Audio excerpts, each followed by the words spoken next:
That's what I call a good pint.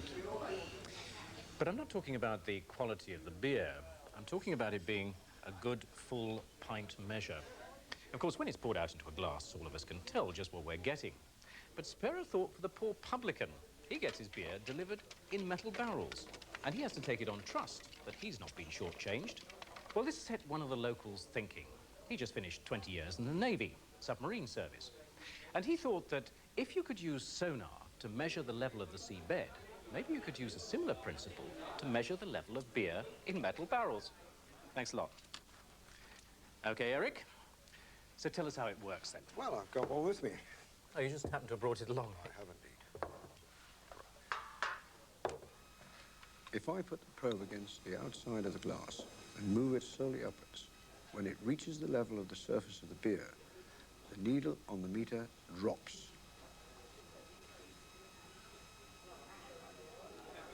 Well, I can see it works very well on the glass, but presumably it was rather more difficult to make it work on metal barrels. Very much so. My father, people told my father that it was impossible. And we tried a number of different processes, and it was a very laborious series of trials. But after 2.5 years, we found we could find the levels of fluids in aluminium barrels. So now, did you have a gadget that could be sold to every pub in the land? Well, no, because while we were away, the industry turned over to stainless steel barrels. So what did you do then? Well, it meant another 6 months' work. But after that time, we found that, yes, indeed, we could do the stainless steel barrels as well as the aluminium. So now have you got the pubs interested? Well, we're not going for the pubs anymore. We've got Eric and Carl Hunter were about to demonstrate the system to their first potential customers. And apparently we weren't meeting them in the pub. Although they could now look through a variety of containers, finding a customer for the new device turned out to be a tricky business. There's already a very simple way to find out how much is in a container. You weigh it. What Eric and Carl needed was someone for whom weighing containers was a bother. And the market they've picked on is specialised, to say the least. This is Anvil Point Lighthouse in Swanage. Mike O'Sullivan is the lighthouse keeper. So, Mike, why would a lighthouse want a level tester? Well, of course, the essential part of a lighthouse is the main light. And that's powered by a generator, which we've got down below here. I'll show you if you follow me. Now, down here in the generator room, there are all sorts of electrical systems that need to be protected from fire. This is the generator here, and this is the automatic fire extinguishing system. It's plumbed in here at the top to the sprinkler system here, and it requires checking on a regular basis. And that's due to happen today. Eric and Carl are hoping to demonstrate their device to the firm who checked the cylinders. Now that I've weighed it, I know that the content is as stated on the sticker at the back, as shipped by the manufacturers. Well, we've seen you struggling a bit with that. Would you be interested in the gadget which would allow the level to be tested on the wall?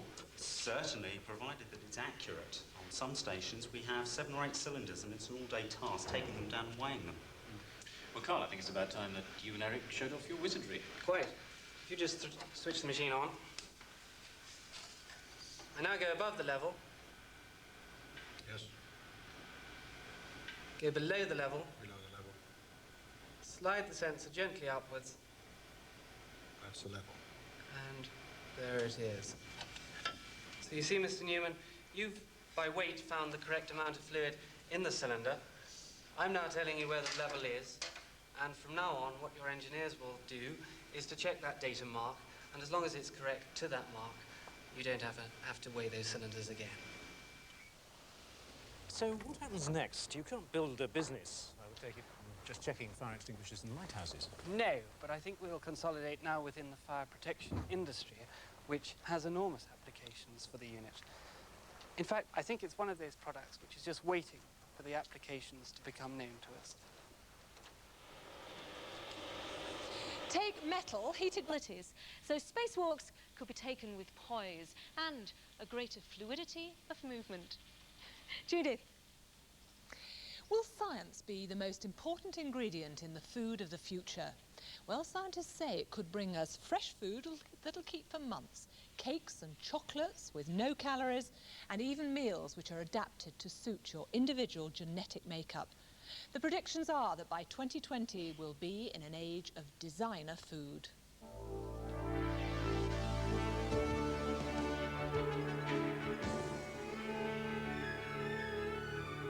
We will see, with the use of biotechnology, much better keeping qualities for fresh foods such as fruit and vegetables.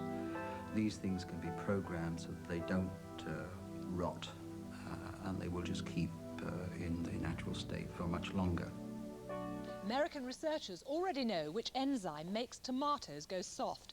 They also know which gene tells the tomato to produce that enzyme. By inserting another gene, biotechnology can switch off the whole process. So the salad of 2020 should keep its just-picked look for much longer without refrigeration. But salads aren't the only pre-packed foods that you could be keeping on a shelf. In another 20, 30 years, we won't go to the supermarket to buy foods anymore. We'll go to buy meals. We'll go and buy a whole week's meals. They may have to be dried or freeze-dried, but they too will then keep in packets on the shelf for a long time. So you could go and select a meal like you would select a video cassette from your shelf. So the TV dinner of 2020 might be an instant salad and a freeze-dried roast dinner. But what will be the effect on our health of all this pre-packed food? Well, I think by that time we will know more about why people are susceptible to nutritionally related diseases, like heart disease, for example. We know now that some people are more susceptible because of their inheritance, the genes they've inherited, but we can't identify those people, so everybody has to be treated as if they are potential, victims of heart attacks. By that time, we will be able to pinpoint the people who are most susceptible and then make sure that they have the right sort of guidance on the kind of diet that they need. And I would see that it's conceivable that you could have meals which were, for example, color-coded, so that you could tell people that they must select the blue diet or the red diet to match their particular gene setup. But according to food scientists, all these different meals for different people could taste exactly the same. Researchers are working on ways to make low salt, low sugar, or even low fat food without changing the flavour at all. So that's the food for nourishment. What about food for fun? Like cakes and chocolate. Wouldn't it be wonderful if this came guilt-free? At the moment, in chocolate, for example, you have a bulk fat agent and a bulk sweet agent, which are quite unique. They're stable outside the mouth, and as soon as you put them in the mouth, when they come together, they melt and give this wonderful sensation. At the moment, there is no substitute for that. By the year 2020, I'm confident that the food industry will be able to deliver that eating sensation and also be delivering 0 calories. Chocolate is one of the hardest things to make calorie-free because it contains so much sugar and fat. Some low-fat foods like margarines are made by adding water, but they don't feel as good in the mouth. One of the most promising fat substitutes now on trial is made by binding molecules of fat and sugar.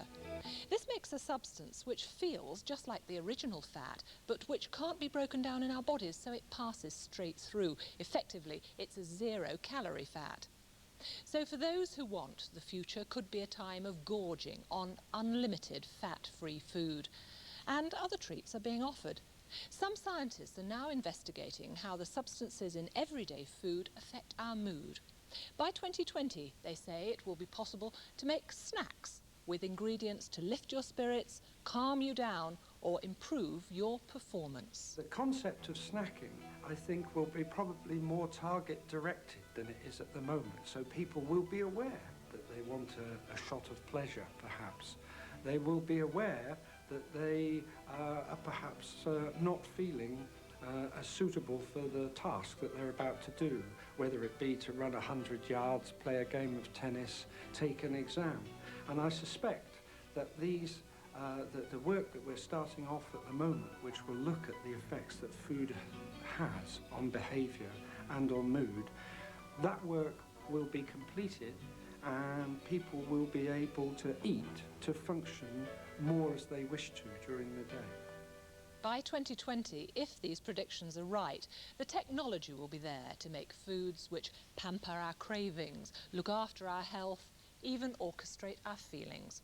Though whether we will want to buy these foods does remain to be seen. But then who would have believed 50 years ago that instant noodles would be bestsellers today? Now a report from Peter.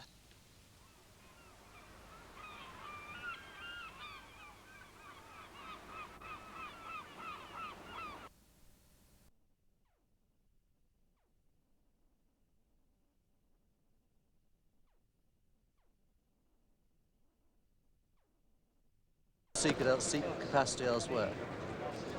Okay, Richard. Despite his best efforts, Kevil only manages to get 25% cover at Lloyd's. But this disenchantment with space insurance extends beyond the floor of Lloyd's. Well, you always said